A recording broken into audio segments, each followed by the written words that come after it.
So, thank you for coming to our Sunday morning Bhagavatam class, February 6th, 2000 and, oh my God, already 22. How'd that happen? I guess it is 2022. Yes. So, Om Namo Bhagavate Vasudevaya. Om Namo Bhagavate Vasudevaya. Om Namo Bhagavate Vasudevaya. So today we're beginning with verse 1, 15, 14, which goes as follows. Yad bandhava kurubalabdimanan ananta param ekoratena tatare amatirya sattvam pratyahritam bodhanam chamaya paresha tejaspadam manimayam chartam shirobhyaha. So the next several verses are very much military verses, battle scenes. Arjuna is a Kshatriya, and of course these verses are elaborate. These very poetic Sanskrit verses spoken by Arjuna. He's remembering all the glory that he experienced with Krishna. And nowadays, of course, there are movies where against odds, some hero or heroine against great odds defeats all the enemies, beats up or kills all the bad people, sort of, like how could he or she possibly do that? But they do. And so it's a very popular genre. It's a very popular, a lot of the movies are of that type, involving battle scenes or just, hero or heroine having to fight their way out of a very, very impossible, dangerous situation. So here we have that. It's just if somehow or other it's presented. Of course, this is the Bhagavatam, so these are beautiful Sanskrit verses. Of course, they have to be translated. And so let's see what this verse says and sort of keep in mind the types of violent battle movies that are so popular nowadays. So Arjuna begins by saying, Yad bandhava. Bandhava means friendship. So by whose friendship? Arjuna, of course, was victorious in the great battle of Kurukshetra against great odds, and he attributes that to Krishna, Krishna's mercy, Krishna's saving him and helping him. And so he describes himself here as Yad Bandhava, because I had the friendship of Krishna. And so the again, the simple Sanskrit sentence is, in the second line, there's the word aham. It's actually written hum with an apostrophe because, anyway, that's just Sanskrit euphonics, or Sandhi, but it's aham, I tatare, I crossed over abdim, the ocean. So that's the simple Sanskrit sentence at the simplest level. I crossed the ocean. So what is the ocean? It's the Kuru Balabdim. It's the ocean of the Kuru army. And of course, it was an alliance. It was an allied army. They had many, many kingdoms participating on their side. Actually, the Kurus had more allies than the Pandavas. Interesting, because for one thing, because for many years the Pandavas had been in exile, whereas the Kurus or the Yodhana had been in power. And so he used those many years in power to bribe a lot of people to form alliances. And so Arjuna says, I crossed that Kuru Bala. abdim. Bala means strength or force, also means army. So I crossed the ocean of the Kuru army, and that ocean was Anantaparam, which is a sort of a common expression. Prabhupada translates it insurmountable in the word for words. Para means like the far shore. Like if there's a big lake or a sea or an ocean, then the far shore is called para. And so Ananta, just sort of the endless far shore. In other words, it was like this endless array of the Kuru army. And so there was no end that you couldn't reach the other side of it. There were just so many soldiers. So that's the expression Anantaparam. And so I crossed that, because of Krishna's friendship, I crossed that ocean of the Kuru armies. Really, armies should be plural there. Anyway, I won't go into the details. Anantaparam, and that the Kuru armies there was no end to them. That's really what it's saying. It's an ocean without a far shore, because the Kuru armies are described or compared in a metaphor to Abdim, the ocean. So the Kuru armies were an ocean, and there was no far shore. You can't cross it. So it's an uncrossable ocean of enemy forces, and yet Arjuna says, but I did cross it. Ego, alone. I actually crossed it alone. Ratena, with a chariot, I was able to cross it. Tatare, I crossed it. And that Kuru army was Atirya Sattvam. Sattva means many things in Sanskrit. It means goodness. Here it means force or strength. And Atirya means it was just too powerful. Their strength was just too powerful. It was, and yet somehow I crossed it. So Arjuna himself was astonished, remembering, like, how could that have happened? And he realized it's because I had the friendship of Krishna. So then Arjuna says, Pratyahritam. So this is, if you're interested in Sanskrit, the hrita means taken. Taken, like it said that Krishna is called Hari because he takes away our suffering. That's the verb her, which means to take. So, and then ahrita means sort of like taken back. And then prati means sort of when you take it from someone, and you're opposing someone, and you take it back from them.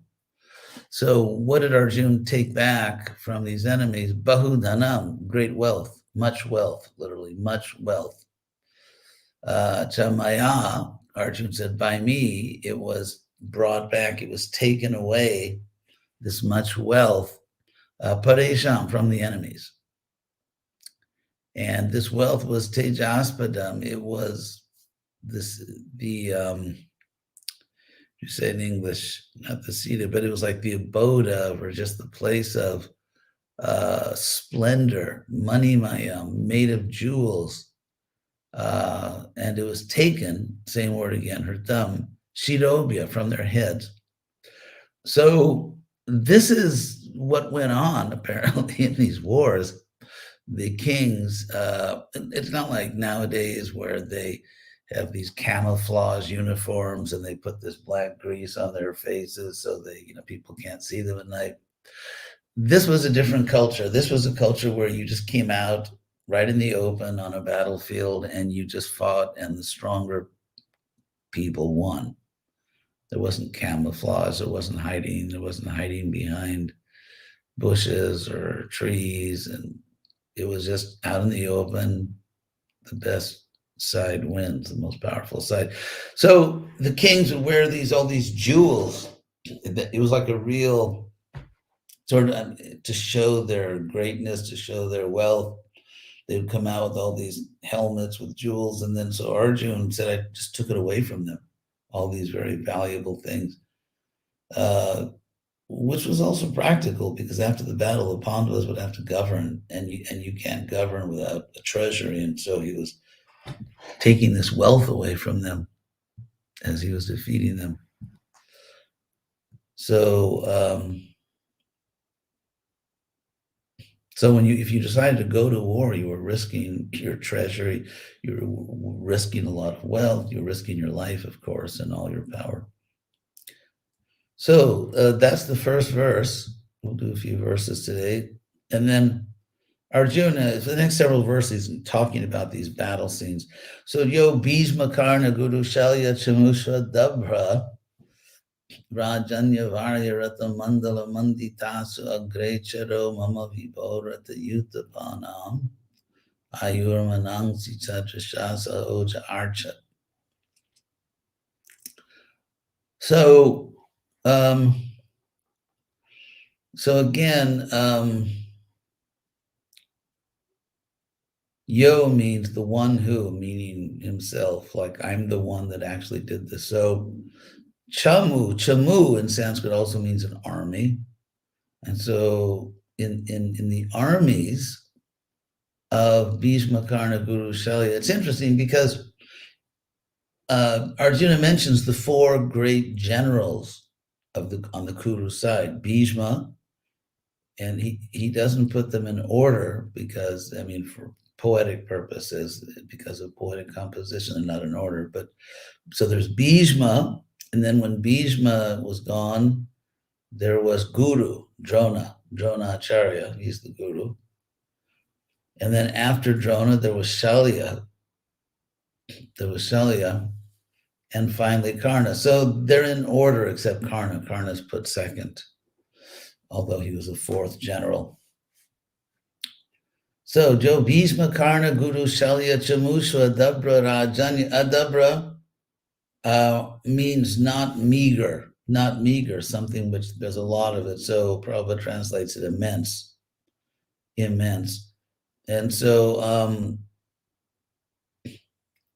so in the armies, Chamushu, which were Mandidasu, which were adorned with mandala, the circles of Rata chariots, and Rajanya Varya, the best of kings. So in those circles of the enemy, they had all kinds of formations and they had great generals. So so then Krishna, actually the yo there in the first word of the sentence, the first word of this verse actually referring to Krishna, I see now. So agre charo, agre means in front.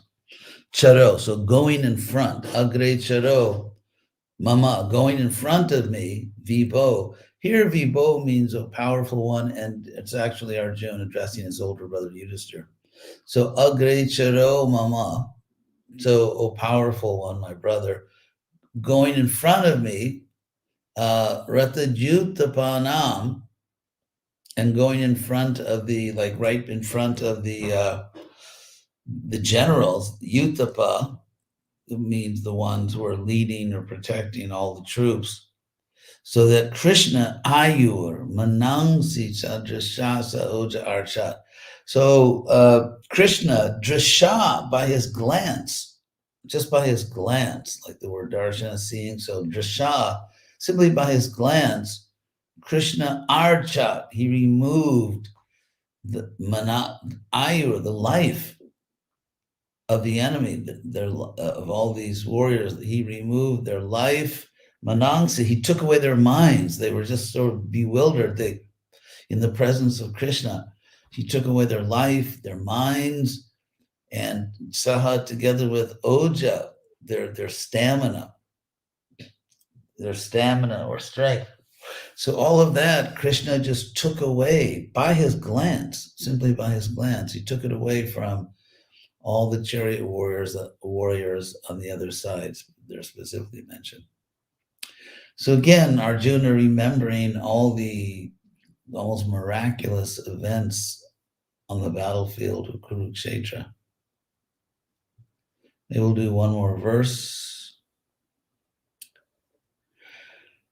So first, Yad Dokshu means in whose arms, or you know, in the protection of whose arms. Ma me pranihitang Guru Bhishma Karna Naptar, again mentioning all the generals. Trigarta Shalya Saindava Balikadhyay Astrani Amoga Mahimani Nirupitani No Basprashur Nirharidasa Mivasurani.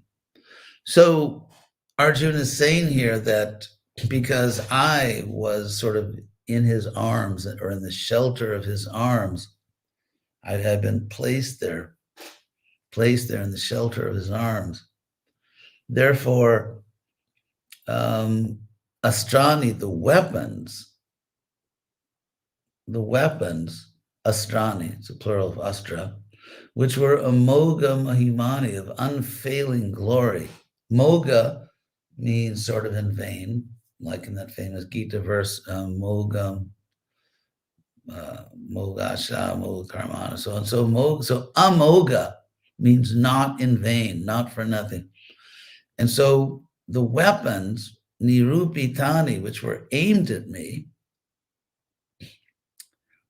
or Prabhupada says here applied, those weapons that were aimed at me or that were, engaged against me, were amoga mahimani, the unfailing power, unfailing glory. But and those weapons were aimed at me by these warriors: Guru, Gandrona, Bhishma, Karna, Naptar, which Prabhupada translates as Bhuri Srava, Trigarta, king of the Trigartas, Saindava, who is Jayadratha from the kingdom of Sindhu, Saindava, Balikadhyay. And by Balika is a very interesting case because Balika is the younger brother of Shantanu. So you have Shantanu, and then you have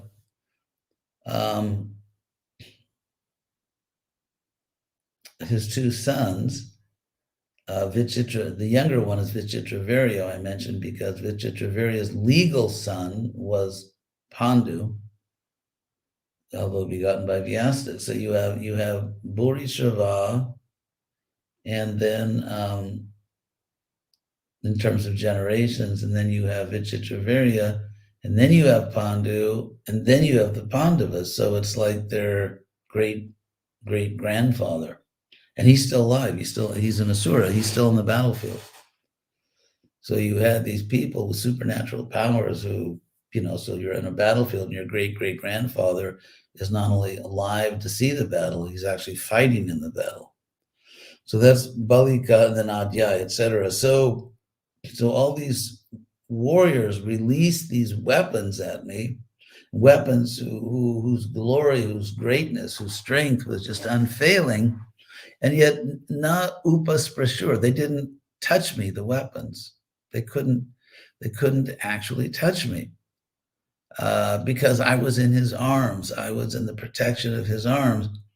And so Arjuna here compares himself to Prahlad Maharaj. Nirhari is, of course, Narahari, Nrsinga Dev, and Dasa, the servant of Narasimha, who, of course, is Prahlad. So just as all of Hiranyakashipu's weapons could not harm Prahlad. So Arjuna said, I was like that. It was like Prahlad and Nrsinga. Krishna protected me, and all these unfailing weapons, glorious weapons released by all these great warriors, they couldn't touch me. They couldn't, literally could not really touch me. Just like the weapons of Hiranyakashipu could not harm Prahlad Maharaj. So maybe I'll stop here today. And so those are these, of course, in the purport probably explains a lot about the Mahabharata facts, who these people are, and so on. So see if there are any questions.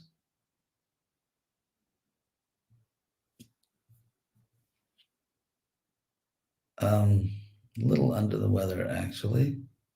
Nothing serious, hopefully, but so I'm not going to give a long class today. Thank you all for tuning in, for watching.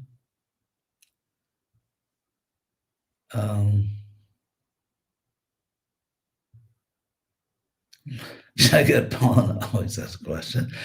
So, so it is all a massive movie, Leela, produced and shot by Krishna, with Krishna himself as the main, or maybe the only, well, the main actor, where everyone else, including Arjuna, they were only instruments or props.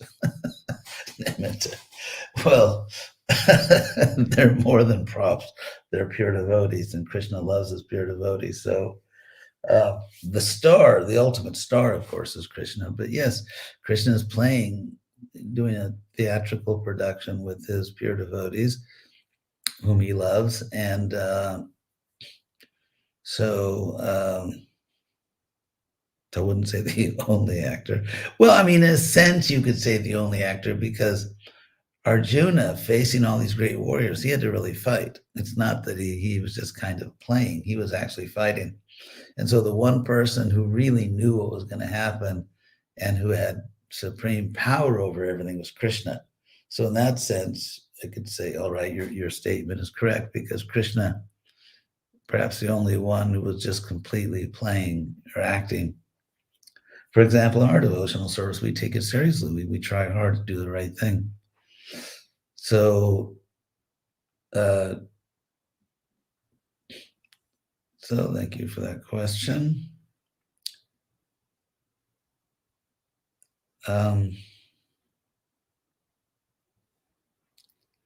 So one more question. I'll translate from Spanish. When Krishna spoke the Gita in the beginning, he emphasized very much honor. Arjuna should not lose his honor. But a few minutes later, he minimized its importance. How do we explain this? Yeah, I mean, it's an interesting point that that Krishna told Arjuna that if you don't fight, you're going to be dishonored. But then later in the Gita, he tells Krishna, Arjuna, you should fight without caring about honor. So, not really a contradiction, because it's like different stages of treatment. Krishna was bringing Arjuna back to his consciousness, and so Krishna began meeting Arjuna where he was at. Like, okay, if you're going to get into this mundane, I can't fight thing, then because now you're not really going to follow spiritual values, but you want to do a human thing, human being, I can't fight my relatives. Okay, then on the human level, you're going to just ruin your life if that's the level you want to operate on. So having said that to Arjuna, then he tells him, but actually you should operate on the spiritual level, in which you do your duty, you fight without attachment to the result. So it's interesting how Krishna did that, but that's what he did. So that's it. That's all for today. So again, it's a little bit of a short class, but I'm recovering from nothing serious. It's a little flu, cold going around. So I hope you were all well. I hope you're all better than me today, and hope you all have a great week. So, Hare Krishna.